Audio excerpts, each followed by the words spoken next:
यहाँ शिव महापुराण वर्णन करती है, मांग में माता सिंदूर भर रही हैं और वो सिंदूर नाक पर गिरता है तो कहते हैं कि कोई काल आने वाला था पति के ऊपर, वो काल टल गया और नाक पर सिंदूर आया तो नारी का सौभाग्य और अखंड हो गया।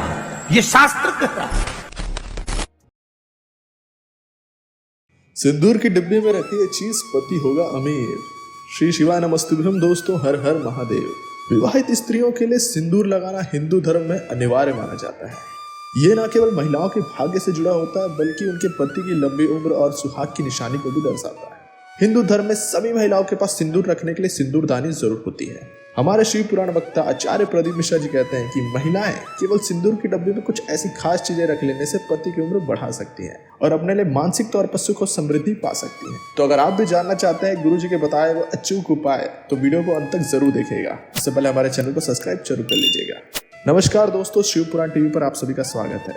आज के इस वीडियो में हम बताने वाले हैं आचार्य प्रदीप मिश्रा जी के सिंदूर की डब्बी का वो महा उपाय जो आपके सुहाग की उम्र चुटकियों में बढ़ा देगा। गुरुजी कहते हैं कि आज के मॉडर्न जमाने में ऐसे तो महिलाएं बिंदी और सिंदूर लगाना बिल्कुल भी पसंद नहीं करती है, लेकिन जो महिलाएं सिंदूर और बिंदी लगाती हैं वो इस बात का भी ध्यान नहीं रखती कि उन्हें किन किन नियमों का पालन करना चाहिए। शास्त्रों में लिखा है कि महिलाओं की बिंदी और सिंदूर उनके सुहाग की पहली निशानी होती है, तो महिलाओं को कभी भी अपनी बिंदी और अपना सिंदूर किसी भी दूसरी महिला को नहीं देना चाहिए और ना ही किसी का सिंदूर या बिंदी मांग कर लगाना चाहिए, क्योंकि महिलाओं के समुद्र शास्त्र में 16 श्रृंगार बताए गए हैं, इसमें बिंदी या सिंदूर उनमें से सबसे श्रेष्ठ श्रृंगारों में माना जाता है। अगर आप भी किसी की बिंदी या सिंदूर मांग कर इस्तेमाल करते हैं या फिर किसी बिंदी या सिंदूर की किसी और को दे देते हैं, साथ ही आप अपने पति की उम्र भी घटा रहे हैं।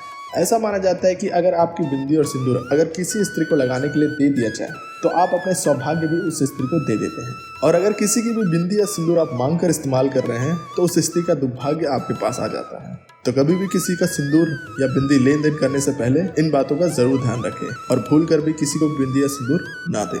इसके अलावा महिलाओं को गीले बालों में सिंदूर बिल्कुल भी नहीं लगाना चाहिए और ना ही अपने सिंदूर को बालों में छुपाना चाहिए। आजकल के मॉडर्न जमाने में महिलाओं को सिंदूर लगाकर बाहर निकलने में मानो शर्म सी आती है और वो टेढ़े मेढ़े हेयर स्टाइल करके उन सिंदूर को छुपा कर चलती है, मानो उसे सिंदूर लगाकर निकलने में शर्म आ रही है। ऐसा करने से उनके पति के मान सम्मान में कमी आ जाती है और उन्हें समाज में प्रतिष्ठा नहीं मिलती।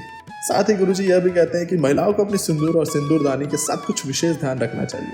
तो गुरुजी के अनुसार महिलाएं सिंदूरदानी का इस्तेमाल करती हैं, उन्हें ध्यान रखना चाहिए कि सिंदूरदानी चांदी की ही होनी चाहिए। अगर आप साधारण सिंदूरदानी का इस्तेमाल करती हैं तो उसे आप अपवित्र जगह पर बिल्कुल भी ना रखें। सिंदूर महिलाओं के सुहाग से संबंध रखता है, इसलिए गुरुजी ने महिलाओं को अपने सिंदूरदानी में एक गोमती चक्र रखने की सलाह दी है। गुरुजी कहते हैं कि गोमती चक्र माँ लक्ष्मी का प्रतीक होता है। जो स्त्री अपने सिंदूरदानी में गोमती चक्र रखती है उन पर माता लक्ष्मी का साक्षात आशीर्वाद होता है। इसके अलावा गुरुजी यह भी कहते हैं कि अगर आप भी किसी पवित्र स्थान पर जाती हैं या फिर अगर आपको कामाख्या मंदिर जाने का सौभाग्य प्राप्त होता है तो वहां से सिंदूर अवश्य लेकर आए और इस सिंदूर को अपने सिंदूरदानी में मिला दें। ध्यान रखें कि यह सिंदूर कभी खत्म ना हो और लगातार इसी सिंदूर का आपको इस्तेमाल करते रहना है। ऐसा करने से आपका सुहाग दीर्घायु होगा और आपके पति की उम्र लगातार बढ़ते जाएगी। इसी के साथ गुरुजी ने महिलाओं को यह भी कहा है कि अगर कामकाजी महिला है और हर रोज सिंदूर नहीं लगा सकती तो कोशिश करें कि 30 त्योहार वाले दिन अपनी मांग जरूर भरें और अपने पति से अपनी मांग जरूर भरवाएं। इसके अलावा महिलाएं अपनी मांग जितनी लंबी भरती हैं उनके पति की उम्र भी उतनी ही लंबी होती है, और जो महिलाएं हर रोज सिंदूर लगाती हैं उनका आज्ञा चक्र मजबूत होता जाता है और ऐसी महिलाओं का मानसिक तनाव और परेशानियों से भी नाता दूर होते जाता है। तो जो महिलाएं मानसिक तौर पर स्वस्थ रहती हैं वह अपने पति और अपने परिवार को अच्छे से स्वस्थ रख सकती हैं। तो यह थे गुरुजी के बताए हुए सिंदूरदानी और सिंदूर से जुड़े हुए कुछ खास उपाय। तो उम्मीद करते हैं दोस्तों कि आज की दी हुई वीडियो आपके लिए लाभकारी होगी। आपको आज की हमारी ये वीडियो पसंद आई हो तो चैनल को सब्सक्राइब करके बेल नोटिफिकेशन आइकन जरूर प्रेस कर दीजिएगा ताकि आने वाले लेटेस्ट वीडियो की नोटिफिकेशन आप तक सबसे पहले पहुंच सके।